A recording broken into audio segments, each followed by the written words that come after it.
ونشهد أن لا إله إلا الله وحده لا شريك له ونشهد أن سيدنا وسندنا وحبيبنا ومولانا محمدا عبده ورسوله. أما بعد فقد قال الله تبارك وتعالى في القرآن المجيد والفرقان الحميد. فأعوذ بالله من الشيطان الرجيم. بسم الله الرحمن الرحيم. اقرأ باسم ربك الذي خلق خلق الإنسان من علق اقرأ وربك الأكرم الذي علم بالقلم علم الإنسان ما لم يعلم. وجاء في الحديث وقال النبي صلى الله عليه وسلم كنت نبيا وآدم بين الماء والطين أو كما قال عليه الصلاة والسلام. صدق الله المولانا العظيم وصدق رسوله النبي الكريم ونحن على ذلك من الشاهدين والشاكرين والحمد لله رب العالمین. پیار اور محبت کے ساتھ ایک مرتبہ پیارے آقا جناب رسول اللہ صلی اللہ علیہ وسلم کے ذات اقدس پر درود پاک کا نذرانہ پیش کریں. اللہم صلی علی محمد فی اول کلامنا اللہم صلی علی محمد فی اوسط کلامنا اللہم صلی علی محمد فی آخر کلامنا. گزشتہ جمعہ کو تعمیر کعبہ کے متعلق آپ حضرات کے سامنے گفتگو آئی تھی کہ کعبۃ اللہ کی تعمیر جو اس کی تاریخ ہے 5 دفعہ تعمیر میں آئی ہے. کچھ باتیں آپ کے ذہن میں ہوں گی. اس کے بعد پیارے آقا جناب رسول اللہ صلی اللہ علیہ وسلم کے نبوت سے پہلے کے کچھ حالات آپ حضرات کے سامنے آئے. نبوت سے پہلے آپ صلی اللہ علیہ وسلم کو عجیب و غریب علامات نظر آتی تھی جس کو شریعت کے اصطلاح میں ارہاس کہا جاتا ہے. اور اکثر و بیشتر نبیوں کو نبوت سے پہلے ایسی علامات نظر آتی ہیں جس سے انہیں پتہ چل جاتا ہے کہ اب کچھ ہونے والا ہے اور ان کو نبوت ملنے والی ہے. نبی کو سب سے پہلے اپنے نبوت کا یقین ہوتا ہے. نبی کو سب سے پہلے پوری دنیا میں سب سے پہلے اگر کسی کو نبی کا یقین ہوتا ہے تو وہ خود نبی کو ہوتا ہے کہ میں نبی ہوں. تبھی جا کر وہ نبی امت کے اندر یقین کے ساتھ اپنی نبوت کا اعلان کرے گا میں نبی ہوں. اگر انسان کو خود میں اگر یقین نہ ہو کہ میں نبی ہوں یا نہیں یا اس میں شک ہے تو امت کو کیا دعوت دے گا؟ امت کو کس چیز کی تبلیغ کرے گا؟ کس چیز کا اعلان کرے گا؟ کس چیز کی رہنمائی اور رہبری کرے گا؟ تو اسی لیے اللہ پاک اپنے نبیوں کو نبوت سے پہلے ایسی علامات دکھاتے ہیں جس سے انہیں یقین ہوتا ہے کہ اب انہیں نبوت ملنے والی ہے. اسی طرح ہمارے پیارے آقا جناب رسول اللہ صلی اللہ علیہ وسلم کو بھی ایسے ارہاسات ہوتے تھے. جیسے اللہ کے رسول صلی اللہ علیہ وسلم رات میں سو رہے ہیں اور خواب میں ان کو فرشتے نظر آ رہے ہیں. دوسرا، رات میں سو رہے ہیں اور خواب دیکھ رہے ہیں اور جو خواب رات میں دیکھا ہے صبح ہونے کے بعد وہ خواب ہو بہو پورا ہو رہا ہے، جس کو کھلے انداز میں خواب کا ہونا کہا جاتا ہے. آپ صلی اللہ علیہ وسلم نے فرمایا کہ نبوت سے پہلے جو 6 مہینے کا عرصہ ہے 6 مہینے کا عرصہ ہے اس میں مسلسل اللہ کے رسول کو خواب نظر آتے. بھائی جن حضرات جو ابھی آ رہے ہیں ان حضرات سے گزارش کرتا ہوں کہ سنت پڑھنے کے لیے وقت دیا جائے گا. دین کی بات ہو رہی ہے، دین کی بات سنیں انشاءاللہ. آخر کے 5 منٹ سنت پڑھنے کے لیے دیے جائیں گے. تو آپ صلی اللہ علیہ وسلم نے فرمایا کہ خواب یہ نبوت کا 46واں حصہ ہے. کیا فرمایا؟ خواب یہ نبوت کا 46واں حصہ ہے. اس کا مطلب کیا ہوا کہ آپ صلی اللہ علیہ وسلم کو نبوت سے پہلے 6 مہینے کا جو عرصہ تھا وہ 6 مہینے کے عرصے میں مسلسل خواب نظر آتے تھے، اور جو خواب دیکھتے تھے وہ صبح ہونے پر اس کی تعبیر نظر آتی تھی. اب نبوت کے کل ملا کے کتنے سال ہیں؟ 23 سال. اللہ کے رسول صلی اللہ علیہ وسلم کو دنیاوی اعتبار سے جو نبوت ملی ہے اور انتقال تک جو عرصہ ہے وہ کتنے سال کا عرصہ ہے؟ 23 سال کا عرصہ ہے. اب اس 23 سال کو 2 حصوں میں تقسیم کر دیا جائے تو کتنے حصے بنتے ہیں؟ 46 حصے بنتے ہیں. تو 46واں جو حصہ ہے وہ کتنے مہینے کا ہے؟ 6 مہینے کا حصہ ہے. تو جس طرح سے نبوت سے پہلے اللہ کے رسول کو 6 مہینے مسلسل خواب نظر آتے تھے، گویا کہ اللہ کے رسول نے فرمایا کہ خواب یہ نبوت کا 46واں حصہ ہے. یہ خواب کے بارے میں مختصر انداز میں آپ کے سامنے گفتگو کر کے آگے چلوں، اس کی تفصیل میں نہیں جاتا ہے، یہ اس کا موقع بھی نہیں ہے. اللہ کے رسول نے فرمایا کہ خواب 3 طرح کے ہوتے ہیں. ایک مبشرات المؤمنین، ایمان والوں کو خواب کے ذریعے بشارت سنائی جاتی ہے. دوسرے نمبر پر تخویف شیطان کی طرف سے ڈرایا جاتا ہے، یا شیطان عجیب و غریب شکل اختیار کر کے خواب میں آتا ہے. اور تیسرے نمبر پر حدیث النفس، جو دن بھر میں انسان سوچتا ہے، جو خیالات میں تصورات میں گردش کرتی ہے چیزیں، رات میں سو گیا اور وہی چیزیں دماغ میں آ گئی. یہ خواب کی 3 قسمیں ہیں. اللہ کے رسول صلی اللہ علیہ وسلم کی ایک اور حدیث سن لینا کہ اللہ کے رسول نے فرمایا لا تحدث رؤیاک الا حبیبا او لبیبا. خواب حبیب اور لبیب 2 لوگوں کے علاوہ کسی اور کے سامنے بیان نہ کرنا. خواب جب ہم کو آ جائے تو ہم کو اللہ کے رسول نے ترغیب دی ہے کہ ہر ایرے غیرے کے سامنے اپنے خواب کا تذکرہ نہیں کرنا چاہیے. بات سمجھ میں آ گئی؟ ایک حبیب کے سامنے اور ایک لبیب کے سامنے. حبیب کہتے ہیں جس سے آپ محبت کرتے ہیں، اور جو آپ سے محبت کرتا ہے تو ایسے لوگوں کے سامنے خواب اگر بیان کرو گے تو سامنے والا آپ کی خواب کی تعبیر دے گا اگر جانتا ہے، ورنہ آپ کے خواب کا مذاق نہیں اڑائے گا. کبھی کبھی عجیب و غریب خواب آتے ہیں، سامنے والا اس کا مذاق اڑائے گا. اللہ کے رسول نے فرمایا کہ الرؤیا معلقۃ، خواب یہ لٹکی ہوئی تلوار کی طرح ہے. اگر کسی شخص نے مذاق کے انداز میں خواب کی تعبیر اگر بتا دی وہ خواب پورا ہو جائے گا. اسی لیے ہر ایرے غیرے کے سامنے خواب بیان نہیں کرنا چاہیے. تو ایک حبیب جو آپ سے محبت کرتا ہے اور آپ جس سے محبت کرتے ہیں، دوست.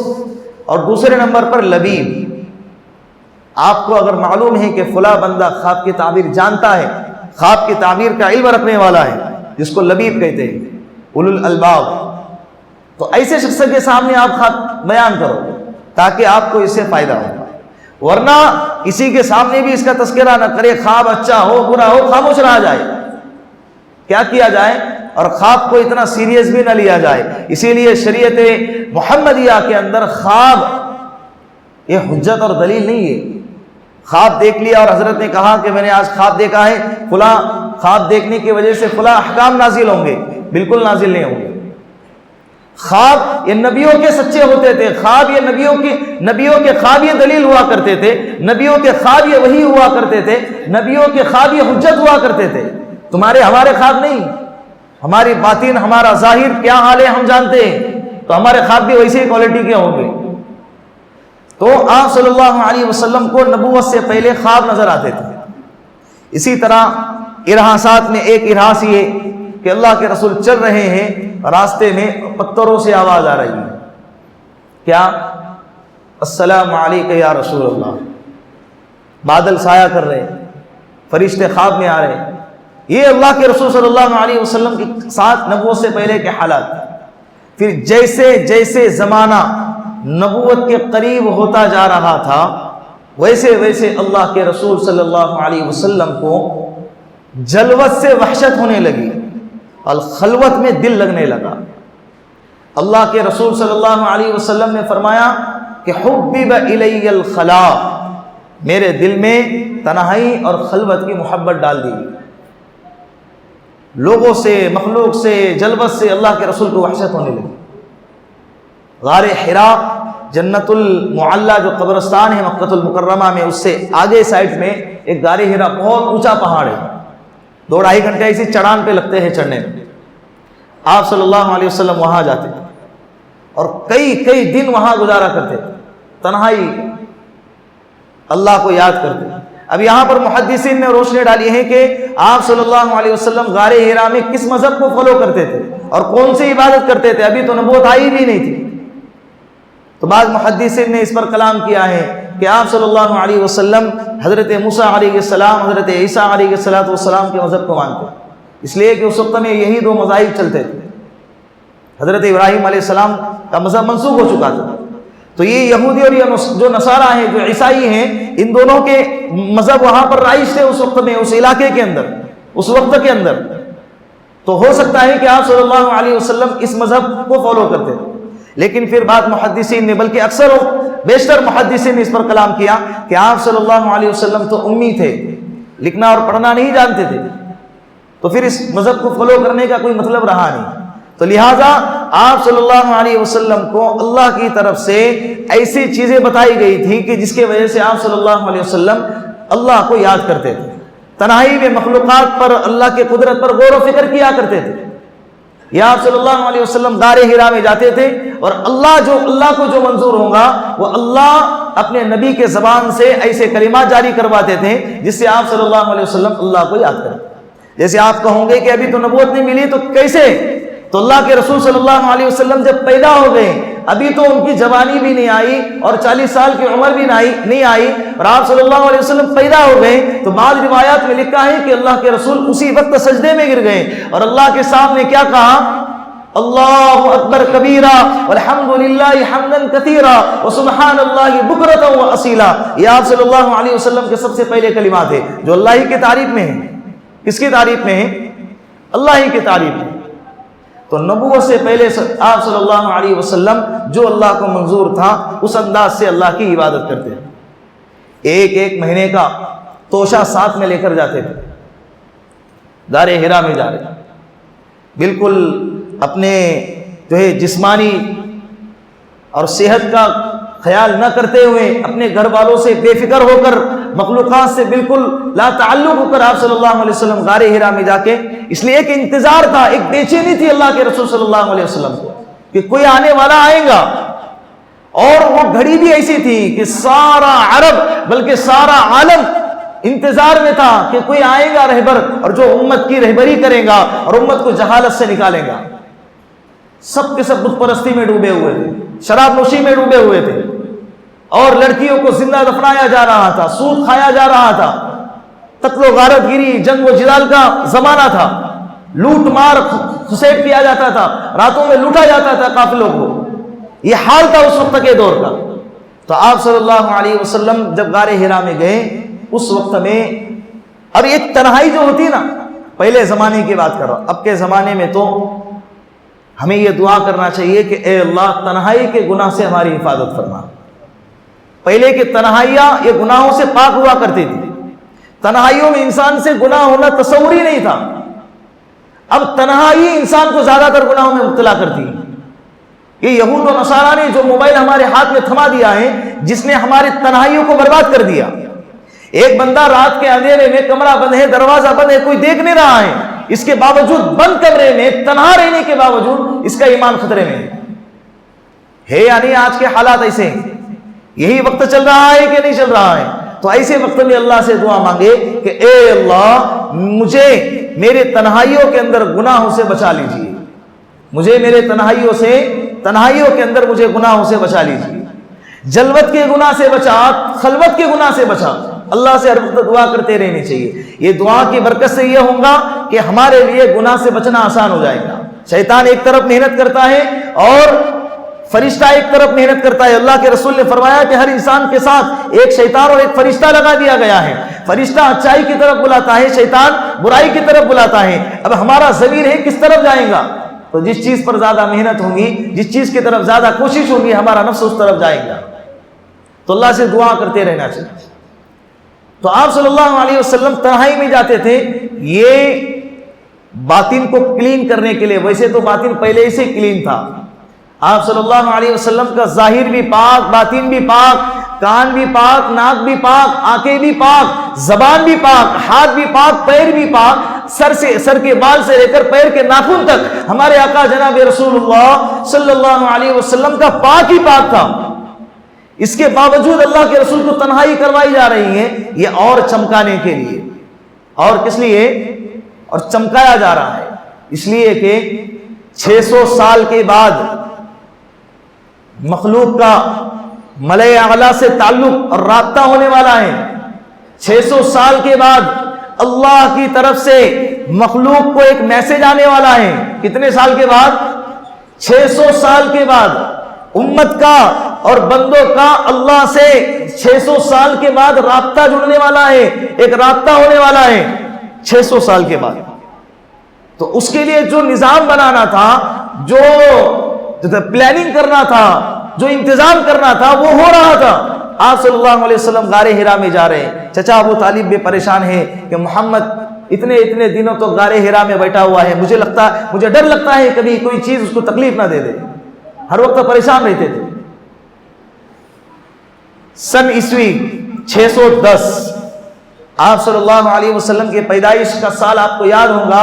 سن عیسوی 570 میں نے بتایا تھا.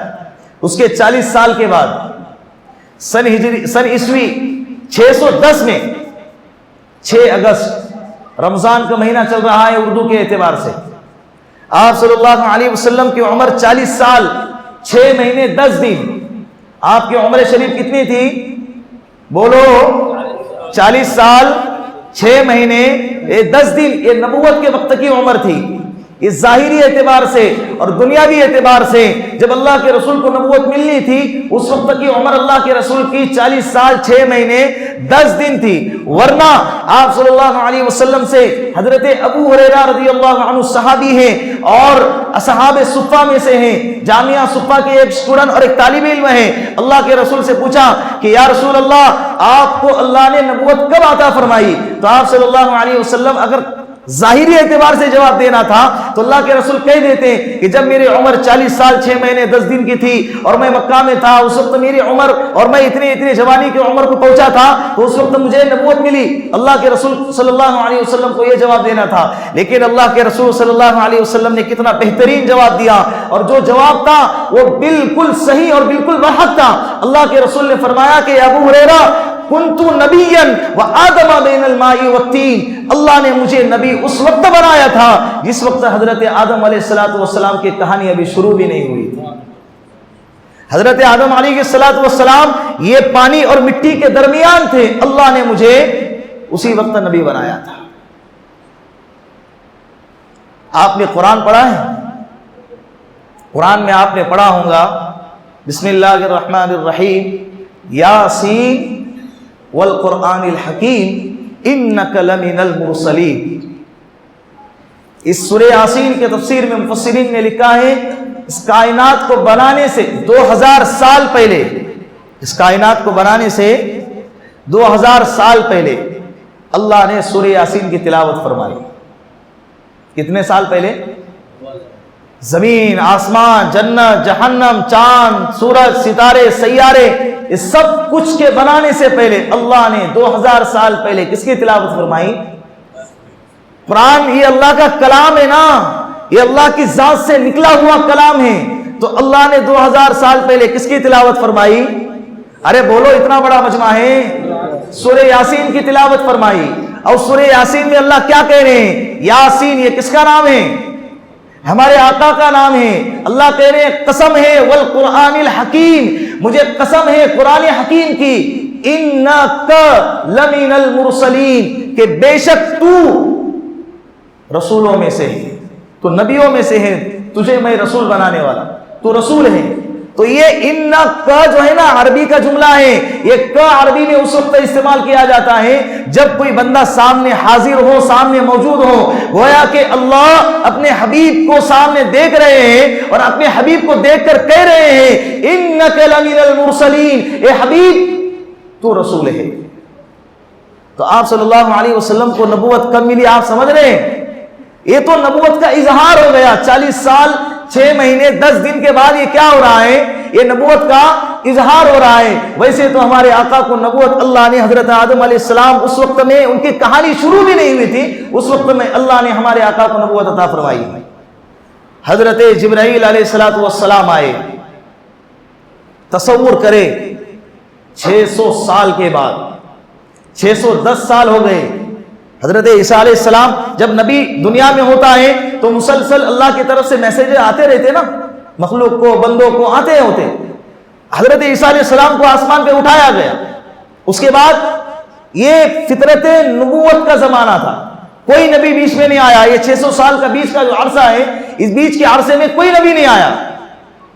اب 600 سال تک اللہ کا اور مخلوق کا رابطہ کٹ گیا، کوئی میسج نہیں آ رہے، اس لیے کہ اللہ کے میسج اپنے نبیوں پہ آتے ہیں، کوئی میسج نہیں آ رہے، کوئی رابطہ نہیں ہے۔ اب 600 سال کے بعد اللہ کی طرف سے مخلوق کے لیے اور اپنے بندوں کے لیے کال آ رہی ہے۔ حضرت جبرائیل علیہ السلام رمضان، بعض روایت میں 17 رمضان، بعض روایت میں 21 رمضان، رمضان کا مہینہ ہے اور 17 رمضان ہے، بعض روایت میں تاریخ 21 لکھی ہے۔ حضرت جبرائیل علیہ السلام آئے اور آپ صلی اللہ علیہ وسلم کو پکڑ کے دبایا اور فرمایا اقرا، پڑھو۔ آپ صلی اللہ علیہ وسلم نے فرمایا ما انا بقاری، میں پڑھا ہوا نہیں ہوں۔ جو صحیح جواب تھا وہی دیا، اس لیے کہ اللہ کے رسول پڑھے ہوئے نہیں تھے، تو اللہ کے رسول نے فرمایا کہ ما انا بقاری، میں پڑھا ہوا نہیں ہوں۔ حضرت جبرائیل علیہ السلام نے دوبارہ دبا دیا۔ آپ کو کتنی تکلیف ہوئی ہوگی، اس لیے کہ جس فرشتے نے دبایا ہے وہ فرشتہ کوئی معمولی فرشتہ نہیں تھا۔ علمہ شدید القوا، قرآن میں اللہ نے حضرت جبرائیل علیہ السلام کی طاقت کا تذکرہ کیا ہے کہ جو فرشتہ قرآن لے کر آتا ہے وہ کوئی معمولی فرشتہ نہیں ہے کہ کوئی شیطان آ کے حضرت جبرائیل کو بہکائے اور پوری جناتوں کا ایک ٹولہ آ جائے اور حضرت جبرائیل کو پکڑے راستے میں اور کہے کہ جو قرآن کا حصہ لا رہے ہو وہ ہمیں دے دو۔ کوئی طاقتور ہے یا ایسا نہیں کہ جو حضرت جبرائیل علیہ السلام کا مقابلہ کر سکے۔ اللہ کی حکم سے اللہ نے حضرت جبرائیل علیہ السلام کو اتنی طاقت عطا فرمائی تھی، اتنی طاقت عطا فرمائی تھی کہ اللہ کے حکم سے اپنے ناخن سے ایک شہر، ایک بستی کو اٹھا کے پٹک سکتے تھے۔ اللہ نے اتنی طاقت عطا فرمائی تھی۔ حضرت اللہ کے رسول نے فرمایا کہ میں نے حضرت جبرائیل علیہ السلام کو اس کی اپنی اصلی حیت میں، اصلی شکل کے اندر اپنی زندگی میں 2 دفعہ دیکھا ہے۔ کتنی دفعہ؟ 2 دفعہ۔ تو جب دیکھا ہے تو کس انداز سے دیکھا ہے؟ اللہ کے رسول صفت بیان کر رہے ہیں کہ مشرق اور مغرب کو چاروں طرف سے اللہ کے رسول نے فرمایا کہ حضرت جبرائیل علیہ السلام کے پروں نے مشرق کو بھی گھیرا ہوا تھا اور مغرب کو بھی گھیرا ہوا تھا۔ جہاں تک میری نظر جاتی تھی وہاں تک حضرت جبرائیل علیہ السلام نظر آتے تھے۔ اتنا بڑا طاقتور فرشتہ ہمارے نبی کو جب دبائے گا تو تکلیف تو ہوگی نا۔ دوسری دفعہ دبائے، کہا کہ اقرا، پڑھو۔ اللہ کے رسول نے پھر وہی جواب دیا کہ ما انا بقاری، میں پڑھا ہوا نہیں ہوں۔ پھر تیسری دفعہ دبا دیے اور پھر کہا کہ اقرا بسم ربک الذی خلق، خلق الانسان من علق، اقرا وربک الاکرم الذی علم بالقلم، علم الانسان ما لم یعلم۔ اس وقت میں یہ 5 آیتیں قرآن کریم کی سب سے پہلے نازل ہو گئی۔ فرمایا کہ پڑھو اپنے رب کے نام سے جس نے پیدا کیا، جس نے پیدا کیا، خلق الانسان من علق، جس نے انسان کو خون کے لوتڑوں سے پیدا کیا۔ اقرا وربک الاکرم، اے نبی جی آپ پڑھتے رہیے، آپ کا رب بڑا کرم والا ہے، آپ پڑھتے رہیے، آپ کا رب بڑا کرم والا ہے۔ الذی علم بالقلم، کون سا رب؟ جس نے قلم کے ذریعے علم سکھایا۔ علم الانسان ما لم یعلم، انسان کو اللہ نے وہ علم سکھایا جو وہ نہیں جانتا تھا۔ یہ 5 آیتیں اس کا ترجمہ ہے۔ یہ قرآن کریم کی سب سے پہلی وحی ہے اور قرآن کریم آخری نبی پر حضرت جبرائیل علیہ السلام آخری نبی پر آخری کتاب کا پہلا سبق لے کر آئے۔ آخری نبی پر آخری کتاب کا پہلا سبق لے کر آئے، اور پہلا سبق کیا تھا؟ بولو، اقرا بسم ربک الذی خلق، پڑھ اپنے رب کے نام سے جس نے تجھے پیدا کیا۔ اللہ نے ہم کو پیدا کیا ہے، یہ اللہ تعارف کرا رہے، تجھے پیدا کرنے والا اللہ ہے، یہ سب سے اہم چیز ہے۔ ہمیں پیدا کرنے والی ذات کون ہے؟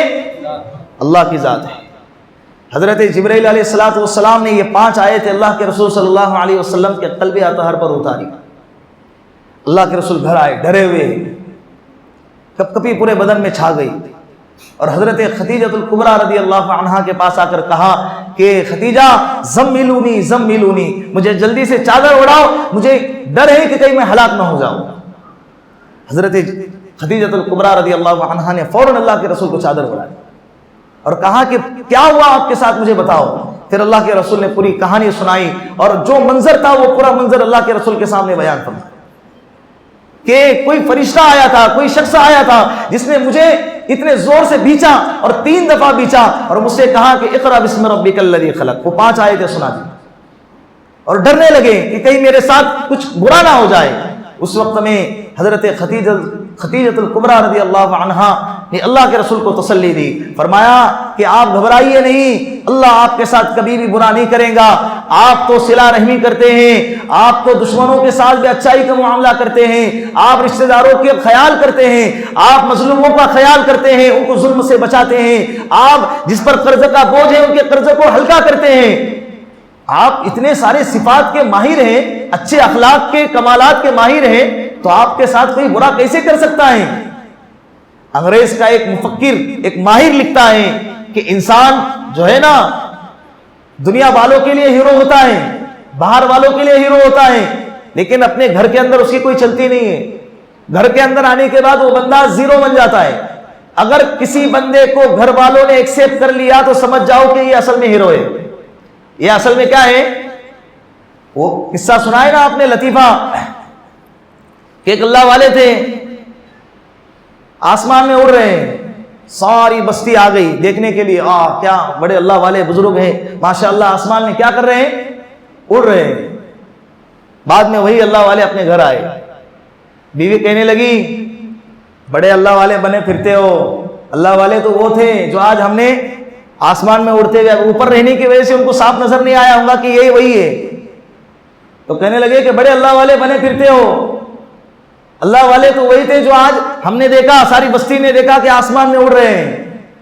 تو بزرگ نے کہا کہ ارے اللہ کے بندے وہ وہی تو تھا، اچھا تبھی تو ٹیڑے ٹیڑے اڑ رہے تھے، اب وہاں بھی عیب نکل رہا ہے۔ تو انسان گھر میں آنے کے بعد تو یہ اللہ کے رسول صلی اللہ علیہ وسلم کے اخلاق کا اعلیٰ درجہ تھا کہ سب سے پہلے اللہ کے رسول کی تعریف اور اللہ کے رسول کے اخلاق کا اعتراف جس نے کیا وہ اللہ کے رسول کی زوجہ مکرمہ ہے، یہ اللہ کے رسول صلی اللہ علیہ وسلم کی بیوی ہے، جو امت کی ماں ہے حضرت خدیجہ الکبریٰ، جس نے اللہ کے رسول کی تعریف فرمائی۔